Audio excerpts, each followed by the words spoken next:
Hello बच्चों, basic calculus series के 8th video में आप सभी लोगों का बहुत बहुत वेलकम है। और आज का जो वीडियो है वो काफी ज्यादा स्पेशल है और मुझे काफी ज्यादा मेहनत भी करनी पड़ी आज वाला वीडियो बनाने के लिए। तो अगर ये वाली वीडियो में मैंने जो कुछ भी बताया वो अगर आप लोगों को समझ में आ जाता है, आपके कंसेप्ट एकदम क्लियर हो जाते हैं, तो मुझे लगेगा कि मैंने जो भी मेहनत की थी वो एकदम सक्सेसफुल हो गई है। तो कोशिश कीजिएगा, थोड़ा ध्यान से देखिएगा वीडियो को।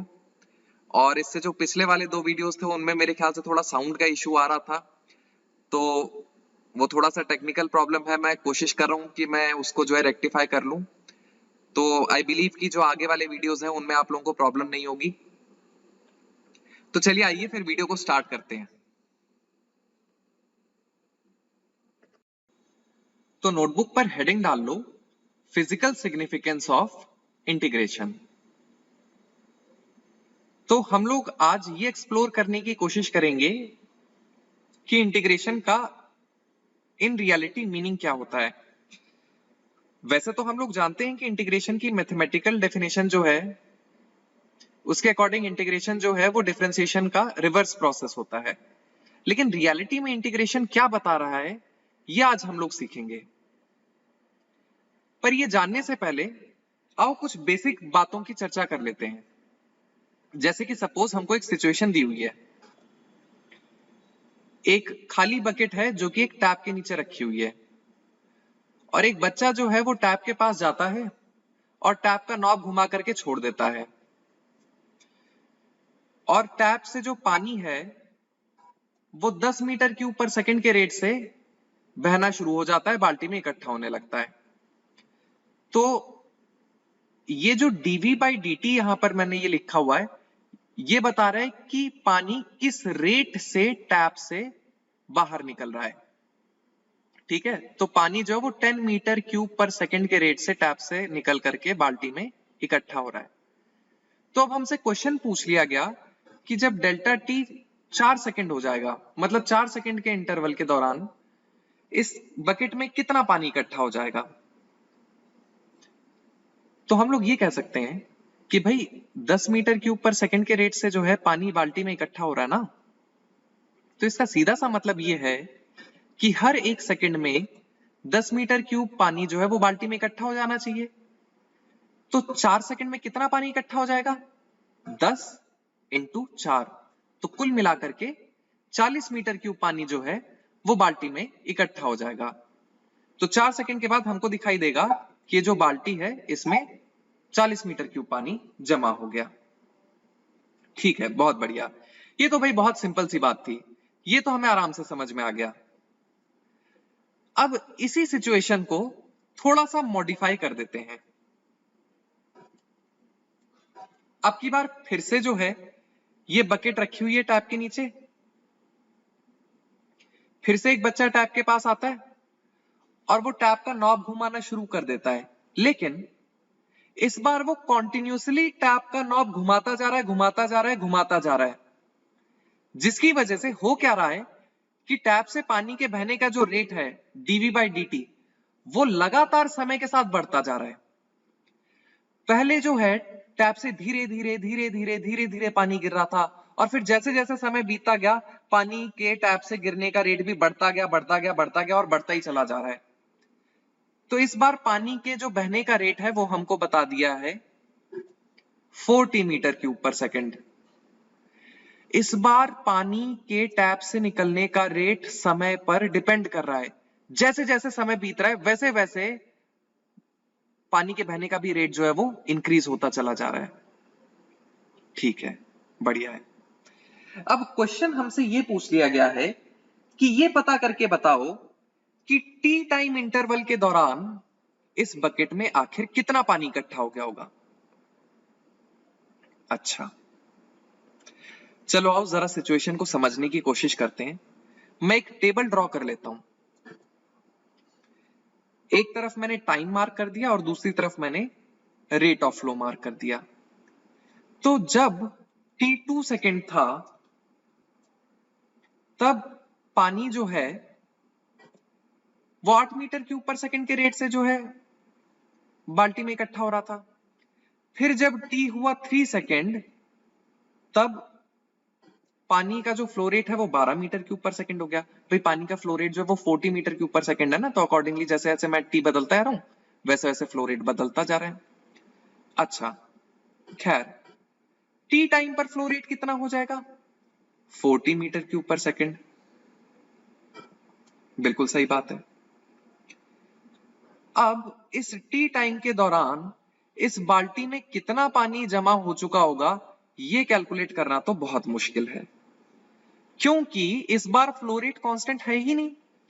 पानी के भरने का रेट हर समय बदलता जा रहा है। पहले 8 मीटर क्यूब पर सेकंड था, फिर 12 मीटर क्यूब पर सेकंड हो गया, टी टाइम पर 40 मीटर क्यूब पर सेकंड हो गया। खैर बहुत मुश्किल है ये तो। चलो मैं ऐसे ही मान लेता हूं कि कुछ ना कुछ पानी तो बाल्टी में भर गया होगा ना, और ये जो कुछ भी पानी बाल्टी में भरा है लेट अस से उसकी वॉल्यूम v है। ठीक है, यहां तक तो बात बिल्कुल सही है। अच्छा, अब अगर मैं t प्लस dt टाइम पर बात करूं तो पानी के टैप से निकलने का rate 4 into T plus D T हो जाना चाहिए। अच्छा, तो t सेकंड से लेकर के t plus D T second के दौरान पानी के बहने का जो रेट है वो 4t से बदल करके 4t प्लस डी टी हो गया। लेकिन तुम एक बात समझने की कोशिश करो, dt तो बहुत छोटा है ना, तो मैं लगभग लगभग ये मान सकता हूं कि 4t और 4 into T plus D T लगभग सेम ही है। तो dt टाइम के दौरान ये सेफली माना जा सकता है कि पानी जो है वो 40 मीटर क्यूब पर सेकंड के रेट से ही टैप से बह रहा था। तो अगर मैं इस बात को सच मान लेता हूं तो मैं ये कह सकता हूं कि हर एक सेकंड में बाल्टी में 40 मीटर क्यूब पानी इकट्ठा हो जाना चाहिए। मतलब कि dt टाइम इंटरवल में कितना पानी इकट्ठा हो जाएगा? एक सेकंड में जो पानी इकट्ठा हुआ 40 मल्टीप्लाइड विद dt, तो इतना पानी जो है वो dt टाइम में जमा हो जाएगा बाल्टी में। अब तुमको देखो यहां पर एक चीज और समझनी है, ये जो 40 लिखा है ये तो एक फाइनाइट क्वांटिटी है, लेकिन जो ये dt है ये तो बहुत बहुत छोटा है ना, तो इसका मतलब ये जो पूरी की पूरी क्वांटिटी लिखी हुई है ये भी बहुत छोटी है। मतलब dt टाइम के दौरान जो पानी का वॉल्यूम बाल्टी में आकर के इकट्ठा हुआ वो बहुत छोटा था, तो इसीलिए मैंने इसको बोल दिया dv। मेरे ख्याल से ये बात हमको एकदम क्लियर है। अच्छा, अगर मैं इस सिचुएशन को स्लो मोशन में देखूं तो क्या हुआ होगा? देखो t टाइम तक तो हमने कहा कि v वॉल्यूम पानी इकट्ठा हो गया ना, अब t से लेकर के dt टाइम में क्या हुआ होगा? टैप से एक पानी का सिलेंडर बाहर आया होगा dv वॉल्यूम का, और वो आकर के बाल्टी में जमा हो गया और एक लेयर बन गई पानी की जिसकी वॉल्यूम कितनी थी? dv। और हमको ये समझना है कि ये जो लेयर पानी की बनी है, ये पानी की लेयर की जो वॉल्यूम है वो टाइम पर डिपेंड कर रही है, 4t dt है। और हमको ये समझ में आ रहा है कि ऐसे ही layer by layer layer by layer layer by layer पानी जो है बाल्टी में इकट्ठा होता जा रहा है होता जा रहा है होता जा रहा है होता जा रहा है। और ये सभी लेयर्स की वॉल्यूम है तो बहुत छोटी, लेकिन सभी लेयर्स की वॉल्यूम है अलग। हर अलग अलग टाइम पर अलग अलग वॉल्यूम की लेयर जो है वो जमा हो रही होगी बाल्टी में, और जैसे जैसे समय बीतता जा रहा होगा वैसे वैसे लेयर की वॉल्यूम बड़ी होती जा रही होगी। ये बात क्लियर है? तो एक काम करो, पहले वीडियो को पॉज करके इतना नोट करो, फिर मैं आगे एक्सप्लेन करता हूं।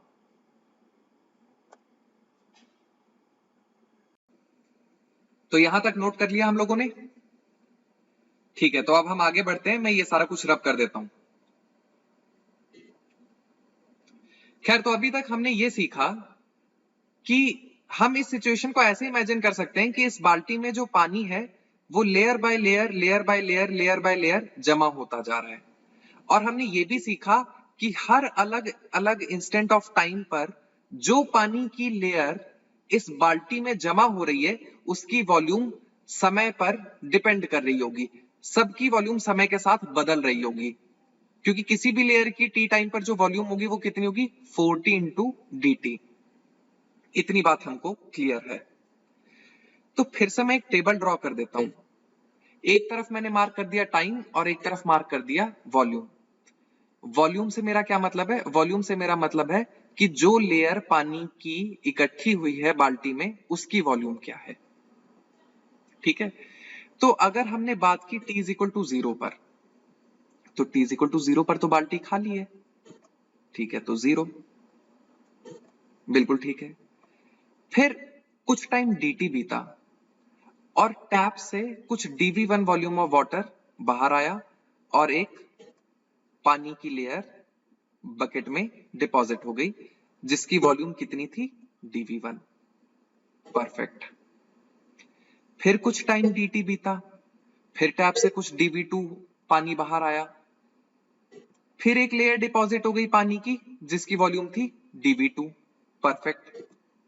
फिर कुछ dt टाइम बीता, फिर कुछ पानी बाहर आया, dv3 वॉल्यूम बाहर आई, फिर एक लेयर पानी की जो है बाल्टी में डिपॉजिट हो गई। फिर कुछ dt टाइम बीता, फिर थोड़ा सा पानी टैप से बाहर आया, फिर एक पानी की लेयर जो है बाल्टी में डिपॉजिट हो गई। तो ऐसा करते करते करते करते करते करते खूब सारा टाइम बीत गया। कुल मिलाकर के हमने माना t टाइम बीत गया। तो इस t टाइम के दौरान पानी की लेयर इकट्ठी होती गई होती गई होती गई होती गई होती गई और कुल मिलाकर के v वॉल्यूम ऑफ पानी जो है वो बाल्टी में जमा हो गया।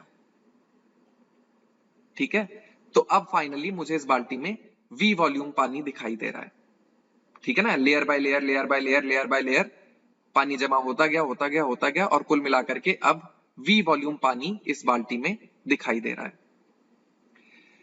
तो अगर मुझे ये टोटल वॉल्यूम लिखनी है तो मैं कह सकता हूं v बराबर हो जाना चाहिए dv1 plus dv2 plus dv3 plus dv4 अब तक जितनी सारी लेयर्स पानी की जमा हुई उन सब की वॉल्यूम्स का सम। या फिर मैं ये कह सकता हूं v is equal to integration of 40 dt limit tending from 0 to t। जैसे ही मैंने कहा integration of 40 dt limits varying from 0 to t, इसका मतलब यह है कि t इज इक्वल टू 0 से लेकर के t टाइम तक जितनी सारी अलग अलग लेयर्स पानी की इस बकेट में डिपॉजिट हुई हैं, मैंने उन सब लेयर्स की वॉल्यूम्स को अलग अलग से कैलकुलेट करके ऐड कर दिया। This is the meaning of integration. तो इसका मतलब यह है कि इंटीग्रेशन इन रियलिटी हमको यह बताता है कि अगर हमारे पास बहुत सारी छोटी छोटी छोटी छोटी क्वांटिटीज हैं जो कि कॉन्टिन्यूअसली वेरी कर रही हैं और बहुत बड़े नंबर में प्रेजेंट हैं और मुझे उनको कॉन्टिन्यूअसली ऐड करना है, तो इस एडिशन को ही हम लोग इंटीग्रेशन कहते हैं। तो इंटीग्रेशन और कुछ नहीं है, बहुत सारी छोटी छोटी क्वांटिटीज का सम है जो कि बहुत बड़े नंबर में प्रेजेंट होती हैं।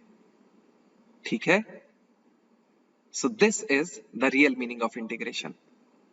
तो अब देखो, अब तो बस मुझे इंटीग्रेशन सॉल्व करना है ना, तो मैं क्या कह सकता हूं v is equal to 4 constant है बाहर आ गया, integration of t dt limit standing from 0 to t।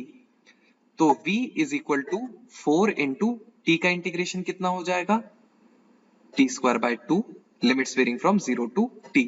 तो जैसे ही मैंने ये लिमिट्स सब्स्टिट्यूट करके सॉल्व करा, फाइनली मेरा आंसर आ गया v is equal to 2t square. So this is the final answer. तो कुल मिलाकर के बकेट में t टाइम में 2t स्क्वायर मीटर क्यूब पानी जो है इकट्ठा हुआ होगा। ओके, तो अब जाकर के हमको इंटीग्रेशन का रियल मीनिंग पता लगा।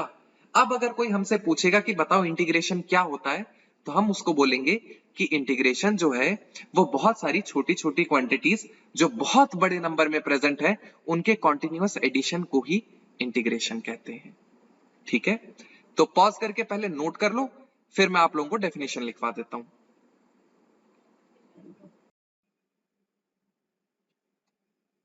तो यहां तक नोट कर लिया हम लोगों ने, तो अब डेफिनेशन लिखो इंटीग्रेशन का। Integration in reality, integration in reality represents integration in reality represents the sum of integration in reality represents the sum of very small quantities. Integration in reality represents the sum of very small quantities which are continuously varying and are present and are present in a very large number and are present in a very large number. So the continuous sum of such quantities is called as integration. ठीक है, तो चलो आओ अब question solve करना start करते हैं, तब और ज्यादा मजा आएगा. ठीक है, so let's start the questions. तो पहला क्वेश्चन हम लोगों को दिया हुआ है, एक डिस्क हम लोगों को दी हुई है और क्वेश्चन का फर्स्ट पार्ट है जिसमें हमको कैलकुलेट करने के लिए कहा है कि एक डिस्क है जिसका रेडियस r है और हमको जो है इसका एरिया कैलकुलेट करके बताना है. अरे भाई ये कैसा क्वेश्चन है, r रेडियस की डिस्क का एरिया तो पाई r स्क्वायर हो जाएगा. हाँ बिल्कुल सही बात है, इसका एरिया पाई r स्क्वायर हो जाएगा. लेकिन क्या ये जो बात हम लोगों को बताई गई थी कि डिस्क का एरिया पाई r स्क्वायर होता है, ये बात सच है कि झूठ है? आज हम लोग इसको प्रूव करेंगे. ठीक है, तो चलो आओ देखें कैसे.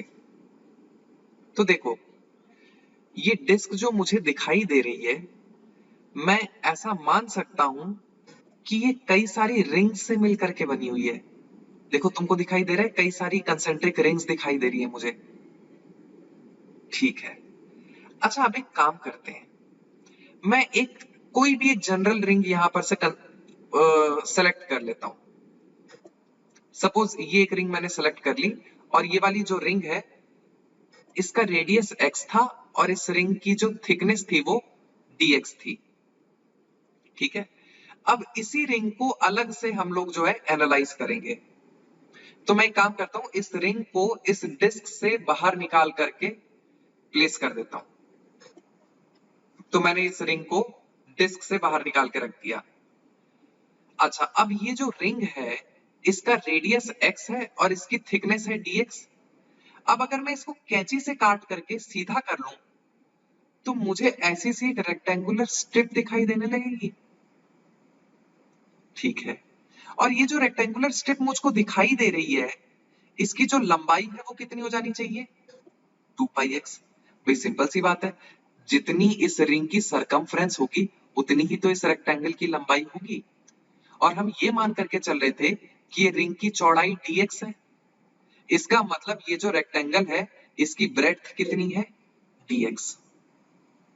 बहुत बढ़िया. तो अगर मुझे सिर्फ इस रिंग का एरिया लिखना है तो इस रिंग का एरिया मैं कितना लिख सकता हूं? मैं कह सकता हूं इस रिंग का एरिया dA हो जाएगा, जो कि कितना हो जाएगा? एरिया ऑफ रेक्टेंगल, जो कि कितना हो जाएगा? Length into breadth. तो मैं कह सकता हूं dA कितना हो गया? dA is equal to 2 pi x into dx. इस रेक्टेंगल का एरिया लिख दिया मैंने. पर ये जो dA मैंने लिखा है वो तो सिर्फ इस रिंग का एरिया है ना. पर हमको क्या कैलकुलेट करना है? हमको तो इस पूरी की पूरी डिस्क का एरिया कैलकुलेट करना है. और ये जो पूरी की पूरी डिस्क है वो तो करोड़ों अरबों खरबों ऐसी ऐसी पतली पतली रिंग से मिलकर के बनी हुई है. तो एक्चुअल में मुझे क्या करना होगा? मुझे हर एक रिंग का एरिया अलग अलग से कैलकुलेट करके ऐड करना होगा ना. अच्छा यहाँ पर ये जो x है, ये x तो एक वेरिएबल है ना. ये x को तो मैं 0 से लेकर के r तक कुछ भी रख सकता हूं. सोचो अगर ये x की वैल्यू 0 होती तो क्या होता? तो मैं एक ऐसी रिंग की बात कर रहा होता जिसका रेडियस बिल्कुल 0 के जैसा होता. ठीक वैसे ही अगर इस x की वैल्यू r होती तो मैं एक ऐसी रिंग की बात कर रहा होता जिसका रेडियस r होता. तो जैसे ही मैं x की वैल्यू को बदलूंगा मैं हर बार एक अलग अलग रिंग के बारे में चर्चा कर रहा हूँ. क्या ये बात हमको क्लियर है? तो अब जो ये पूरी की पूरी डिस्क है, लेट अस से कि इसका एरिया a हो जाएगा. तो ये जो a है वो कितना हो जाना चाहिए? It should be equal to integration of 2 pi x dx। अच्छा, ये जो रिंग मैंने काट करके बाहर निकाली थी, इसको वापस से डिस्क में रख देते हैं। हाँ, अब ये डिस्क काफी अच्छी दिखाई दे रही है। अब जैसे ही देखो मैंने यहां पर लिमिट सेट करी 0 से लेकर के r, तो इसका मतलब ये है कि 0 रेडियस की रिंग से लेकर के r रेडियस तक ये जितनी सारी पतली पतली पतली पतली स्ट्रिप्स हैं, इन सभी रिंग्स का एरिया मैंने अलग अलग से कैलकुलेट करके ऐड कर दिया। इसका मतलब मैं कह सकता हूं a is equal to 2 pi constant है, इंटीग्रेशन से बाहर आ गया, तो a is equal to 2 pi integration of x dx limits tending from 0 to r, या फिर a is equal to 2 pi x dx का इंटीग्रेशन कितना होता था, x square by 2 limits tending from 0 to r। अब ये 2 और 2 तो आपस में कैंसिल आउट हो जाएंगे, तो इस 2 को इस वाले 2 से मैंने कैंसिल कर दिया। तो finally I can say a is equal to pi। अब देखो लिमिट सब्स्टिट्यूट करने जा रहा हूं ना मैं, तो सबसे पहले इस फंक्शन में जब मैं ऊपर वाली लिमिट सब्स्टिट्यूट करूंगा तो ये क्या हो जाएगा, आर स्क्वायर, माइनस जब नीचे वाली लिमिट सब्स्टिट्यूट करूंगा तो ये हो गया 0। तो फाइनली क्या हो गया, a is equal to pi r square. Perfect. तो डिस्क का एरिया पाई आर स्क्वायर आ गया, और यही हम लोगों को पता था। तो इस तरीके से हम लोगों ने डिस्क का एरिया कैलकुलेट करके बता दिया। ठीक है, तो पॉज करके इसको नोट कर लो।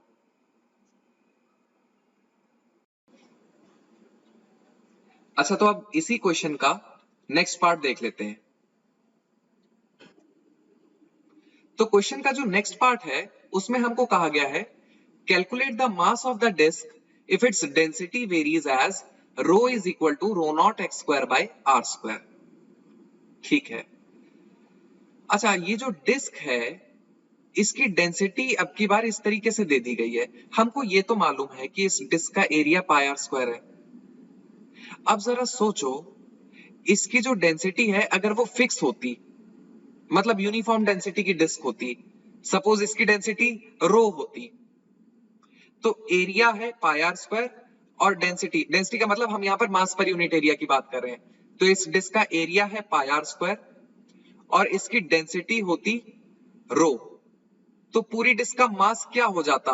भाई सिंपल सी बात है, हम पूरी की पूरी डिस्क के एरिया को डिस्क की डेंसिटी से मल्टीप्लाई कर देते, तो rho into pi r square, तब तो कहानी बहुत आसान होती। लेकिन यहां पर क्या दिक्कत हो गई है, यहां पर ये डिस्क की जो डेंसिटी है वो यूनिफॉर्म नहीं है। जैसे जैसे हम डिस्क के सेंटर से दूर जा रहे हैं वैसे वैसे इसका जो मास पर यूनिट एरिया है वो चेंज हो रहा है। ये जो x डिस्टेंस है, ये x डिस्टेंस हम लोग डिस्क के सेंटर से मेजर कर रहे हैं, तो जैसे जैसे हम सेंटर से दूर जाते आ रहे हैं वैसे वैसे इस डिस्क की डेंसिटी बदलती जा रही है। अच्छा, तो अब क्या करें क्या करें क्या करें। तो एक काम हम लोग ये करते हैं, मैं दोबारा से इस डिस्क को कई सारी कंसेंट्रिक रिंग्स से मिलकर के बना हुआ मान लेता हूं। देखो मुझे बहुत सारी पतली पतली अनगिनत स्ट्रिप्स यहां पर दिखाई दे रही हैं, मतलब सॉरी अनगिनत रिंग्स यहां पर दिखाई दे रही हैं। ठीक है, अब इनमें से किसी एक रिंग को हम लोग सेलेक्ट कर लेते हैं। लेट अस से ये जो रिंग हमने सेलेक्ट करी है इसका रेडियस है x और इस रिंग की चौड़ाई है dx। तो अब मैं इस रिंग को इस डिस्क से निकाल करके बाहर रख देता हूं। ठीक है, तो अब इस रिंग को हम लोग अलग से ऑब्जर्व करेंगे। अब अगर इस रिंग का रेडियस x है तो इसका मतलब इस रिंग की सरकमफ्रेंस कितनी हो जानी चाहिए, 2 पाई x। तो दोबारा से हम लोग क्या करेंगे, इसको कट करके सीधा कर देंगे, तो एक रेक्टेंगल फिर से दिखाई देने लगा। और इस रेक्टेंगल की भी लंबाई कितनी हो जानी चाहिए, 2 पाई x, और इसकी थिकनेस कितनी हो जानी चाहिए, dx। अच्छा, तो अब अगर मुझे इस रिंग का एरिया लिखना है तो it is as good as कि मैं इस रेक्टेंगुलर स्ट्रिप का एरिया लिख दूं। तो इस रिंग का एरिया dA कितना हो जाएगा, 2 pi x into dx। Perfect. अच्छा, अगर मुझे इस रिंग का मास लिखना है तो मैंने कहा इस रिंग का जो मास है वो dm हो गया। dm मैंने इसलिए कहा क्योंकि भाई ये रिंग बहुत पतली है तो इसका मास भी बहुत छोटा सा होगा, तो वो जो कुछ भी छोटा सा मास होगा वो dm होगा। एक और बात तुम समझो, ये जो रिंग है इसकी दो दो सरकमफ्रेंस है, एक तो इस रिंग की अंदर वाली सरकमफ्रेंस है और एक इस रिंग की बाहर वाली सरकमफ्रेंस है। और इस रिंग की डेंसिटी जो है वो लगातार बदल रही है जैसे जैसे हम लोग जो है सेंटर से दूर जा रहे हैं। तो ये बात तो तय है कि अंदर वाली सरकमफ्रेंस पर मौजूद जो पॉइंट्स हैं उनकी डेंसिटी और बाहर वाली सरकमफ्रेंस पर जो पॉइंट्स मौजूद हैं उनकी डेंसिटी अलग अलग होगी। लेकिन क्योंकि हम ये मान करके चल रहे हैं कि ये रिंग बहुत पतली है, तो इसका मतलब मोटे मोटे तौर पर ये माना जा सकता है कि अंदर वाली सरकमफ्रेंस पर जितने भी सारे पॉइंट्स हैं उनकी डेंसिटी और बाहर वाली सरकमफ्रेंस पर जितने भी सारे पॉइंट्स हैं उनकी डेंसिटी सेम है। तो मैं कह सकता हूं कि इस पूरी की पूरी रिंग का जो मास है dm वो हो जाना चाहिए x डिस्टेंस पर जो भी डेंसिटी है that density rho multiplied with dA। क्या ये बात एकदम क्लियर है? भाई मास पर यूनिट एरिया को रिंग के एरिया से मल्टीप्लाई कर दिया तो मुझे सिर्फ इस पतली सी रिंग का मास मिल गया। और सेंटर से x डिस्टेंस पर डेंसिटी है कितनी? Rho naught x square by are square. तो इसका मतलब मैं क्या कह सकता था? मैं कह सकता था dm should be equal to rho naught x square by are square into dA, जो कि कितना है 2 पाई x dx। ये क्या आ गया मेरे पास? ये मेरे पास सिर्फ और सिर्फ इस रिंग का मास आ गया। पर मुझे सिर्फ इस रिंग का मास थोड़ा चाहिए, मुझे तो इस पूरी की पूरी डिस्क का मास चाहिए। तो हमको ये बात समझ में आ रही है कि जैसे जैसे मैं x की वैल्यू बदलूंगा वैसे वैसे मैं हर बार एक अलग अलग रिंग के बारे में बात कर रहा हूँ। ठीक है, तो अगर मुझे टोटल डिस्क का मास लिखना है तो वो कुछ m के जैसा हो जाएगा, जो कि कितना हो जाना चाहिए? Integration of 2 pi rho naught by are square into x cube dx। मैंने इसी एक्सप्रेशन को रीअरेंज करके ऐसे लिख लिया, मैंने सारे कांस्टेंट्स को एक ब्रैकेट में बंद कर दिया और वेरिएबल्स एक साइड लिख दिए। ये बात क्लियर है? ये एक्सप्रेशन यही चीज लिखी हुई है। अच्छा, अब एक काम करते हैं, ये जो रिंग मैंने बाहर निकाल करके रखी थी इसको वापस से डिस्क में रख देते हैं। अब ये डिस्क कंप्लीट हो गई। अब जैसे ही मैंने यहां पर लिमिट सेट करी x इज इक्वल टू 0 से लेकर के x is equal to r, तो इसका मतलब ये है कि 0 रेडियस की रिंग से लेकर के r रेडियस तक जितनी सारी पतली पतली रिंग्स हैं उन सभी रिंग्स के मासेस को मैंने इंडिविजुअली अलग अलग से कैलकुलेट करके ऐड कर दिया। तो अब मैं क्या कह सकता हूं? m is equal to 2 pi rho naught by are square, मैंने कांस्टेंट निकाल करके बाहर कर दिया, integration of x cube dx, limit standing from 0 to r। ठीक है, तो m is equal to 2 pi rho naught upon r square और एक्स क्यूब dx का इंटीग्रेशन क्या होता था? पावर बढ़ाई, बढ़ी हुई पावर से डिवाइड किया, तो ये कितना हो गया? x की पावर 4 अपॉन 4। लिमिट्स वेरी कर रही हैं 0 से लेकर के r तक।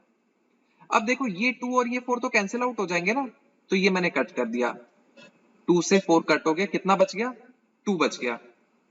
तो फाइनली ये सॉल्व करके क्या हो गया? m is equal to pi rho naught by are square और ब्रैकेट के अंदर क्या आ गया? देखो जहां जहां इस फंक्शन में x है वहां वहां पहले मैं अपर लिमिट सब्स्टिट्यूट करूंगा, तो ये क्या बन गया? r की पावर 4/2 माइनस जहां जहां इस फंक्शन में x है वहां पर मैं लोअर लिमिट सब्स्टिट्यूट कर दूंगा, तो ये चीज क्या बन जाएगी? 0। तो फाइनली जब मैं इस एक्सप्रेशन को सॉल्व करूंगा तो ये क्या हो गया? m is equal to pi rho naught r square by 2। तो कुल मिलाकर के ये जो भी डिस्क है इसका total mass pi rho naught r square by 2 हो जाएगा। So this is the final answer. ठीक है, आई होप सभी लोगों को बात एकदम क्रिस्टल क्लियर हो गई होगी। तो वीडियो को पॉज करके नोट कर लो इसे।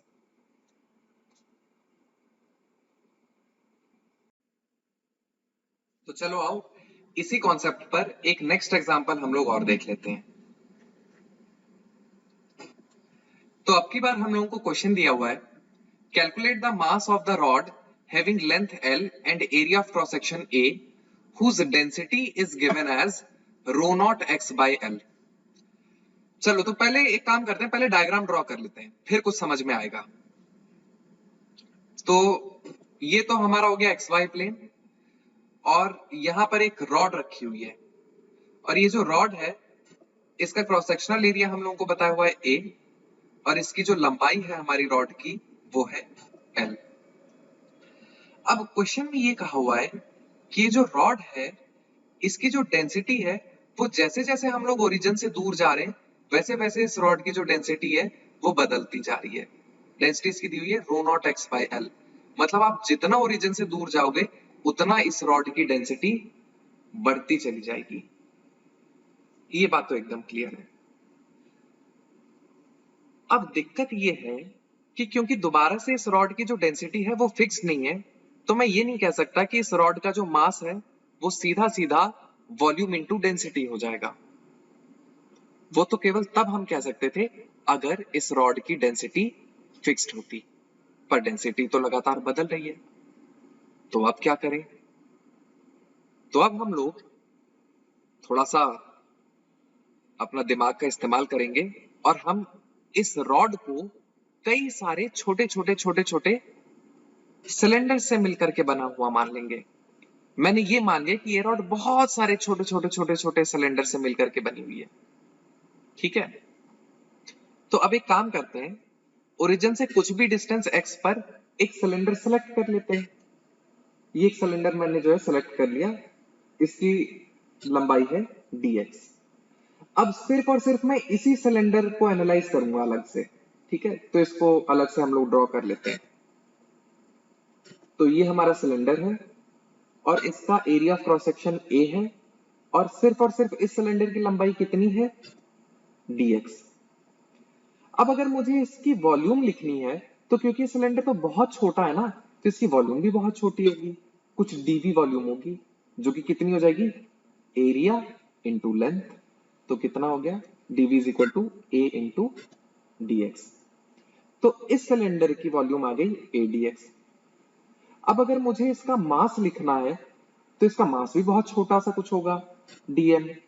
तो dm क्या हो जाना चाहिए सिलेंडर की डेंसिटी मल्टीप्लाइड विद सिलेंडर की वॉल्यूम। देखो सिलेंडर की जब मैं बात कर रहा हूं तो सिलेंडर के लिए मैंने डेंसिटी को फिक्स मान करके सीधा सीधा मास लिख दिया डेंसिटी इनटू वॉल्यूम। क्या ये कहना ठीक है?